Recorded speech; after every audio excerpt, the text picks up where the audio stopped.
मोदी की तरफ जा रही है, प्रत्याशी की तरफ नहीं है, मोदी की तरफ। ऐसा क्यों? काम किया है मोदी जी ने।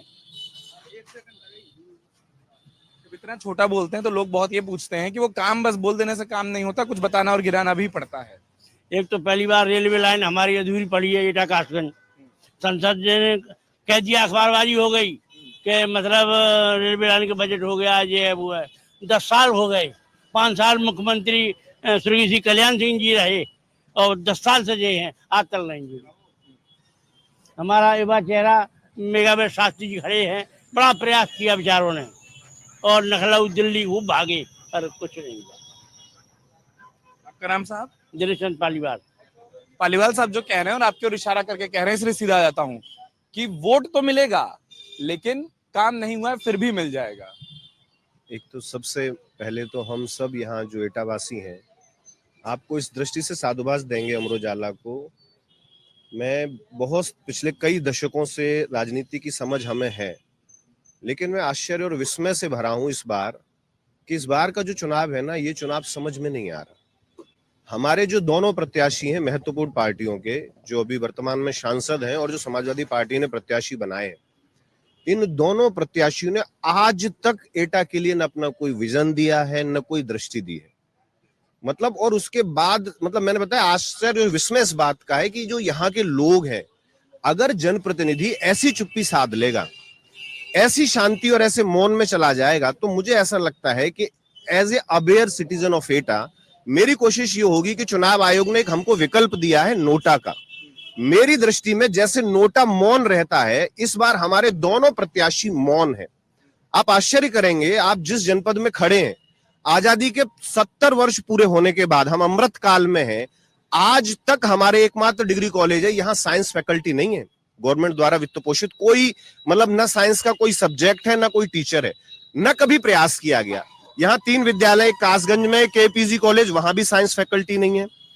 एक गंडुड़बारा में सिर्फ वहां साइंस फैकल्टी है। और एटा का दुर्भाग्य है, आर्ट फैकल्टी तो है, ना कॉमर्स फैकल्टी है, ना साइंस फैकल्टी है।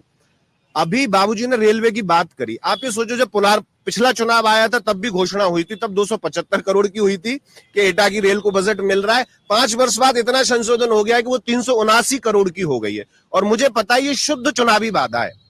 बात क्या होती है कि जब रेलवे का बजट दिया जाता है तो कई योजनाओं की घोषणा की जाती है, लेकिन उनमें प्राथमिकता सिर्फ उनकी होती है जहां का स्थानीय जनप्रतिनिधि लग के उस योजना के लिए पैसा ले आए।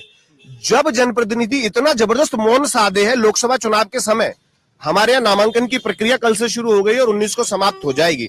इलेक्शन में मुश्किल से 20-25 दिन है। इस समय यदि जनप्रतिनिधि एटा को लेके अपना विजन तय नहीं करेंगे, हमारी शिक्षा की मैंने आपको बता दी कि आज 75 वर्ष में पहली बार एमएससी मैथ से यदि करना चाहते हो तो इस बार यहाँ पर वो भी सेल्फ फाइनेंस्ड वो है, ऐसा नहीं कि गवर्नमेंट द्वारा फाइनेंस। तो यहाँ न तो एजुकेशन पे कोई बहुत बड़ा दृष्टि दिखा रहे हैं यहाँ के प्रतिनिधि। समाजवादी पार्टी का जो प्रत्याशी है, देखो जिसकी जिम्मेदारी उसकी ज्यादा बढ़ जाती है जो सत्ता में होता है। जो समाजवादी पार्टी का, वो कम से कम औपचारिक घोषणाएं तो कर सकता था कि भाई मैं ये करूंगा, मैं वो करूंगा, मैं ऐसा करूंगा, मैं वैसा करूंगा। उसने भी जबरदस्त मौन साध लिया है।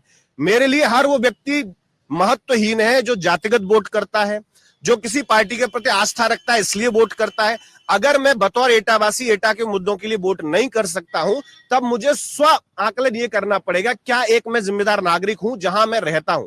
अंततः हमें भौतिक सुविधाएं चाहिए जिससे हमारा जीवन आसान बने। यदि हम ऐसा काम नहीं कर रहे हैं तब मेरे लिए लगता है न ये चुनाव निरर्थक है, ये प्रतिनिधि मेरे लिए निरर्थक है। बेहतर होगा कि जो चुनाव आयोग का जो एक प्रतिनिधि मतलब जो जनप्रतिनिधि है नोटा, हाँ नोटा मेरे लिए वो बेहतर है इन दोनों की अपेक्षा। और यदि ये ऐसा ही मौन साधेंगे तो विश्वास करिए हम सब युवा इस बार ये संकल्प लेंगे कि इन दोनों से बेहतर है कि हम नोटा को वोट करें। साहब मैं आपका नाम जान सकता हूँ? मेधाव्रत शास्त्री। और कितने लोग इस बात से सहमत हैं कि काम नहीं हो रहा है या काम से ज्यादा काम की बात नहीं हो रही है? सभी लोग हैं, सभी लोग सहमत हैं। एटा जिले में उतना विकास शायद ही किसी आज तक के सांसद ने एटा जिले में कराया होगा। एटा जिले में जितना मेडिकल कॉलेज बना, रेलवे लाइन के लिए सांसद जितनी अथक प्रयास करे उतना किसी सांसद ने आज तक प्रयास नहीं करे हैं। और जितना आने वाले चुनाव में अभी जीतने के बाद भी सांसद जी मान राजू भैया जी इससे भी ज्यादा विकास एटा में कराएंगे। आपका नाम साहब? मेरा मयंक उपाध्याय। मयंक जी, लोग ये बोल रहे हैं कि वो जो रेलवे लाइन की बात है, ये बात वो 10 साल से सुन रहे हैं। लाइन कहाँ है?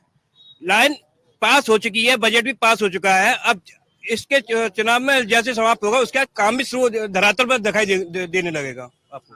2 चुनाव अभी भी धरातल पर आने पर लगे हैं। बजट इसी बार पास हुआ है। बजट स्वीकृति माननीय प्रधानमंत्री मोदी जी ने भी, रेल मंत्री जी ने भी इसी बार बजट पास किया है। मैं आपके तर्कों से सहमत हूँ। देखिए आप लोग अपना अपना अगर आप ये वीडियो YouTube पर देख रहे हैं तो हमारे चैनल को सब्सक्राइब करें और बेल आइकन को दबाना ना भूलें। अगर आप Facebook पर ये वीडियो देख रहे हैं तो हमारे पेज को लाइक करें।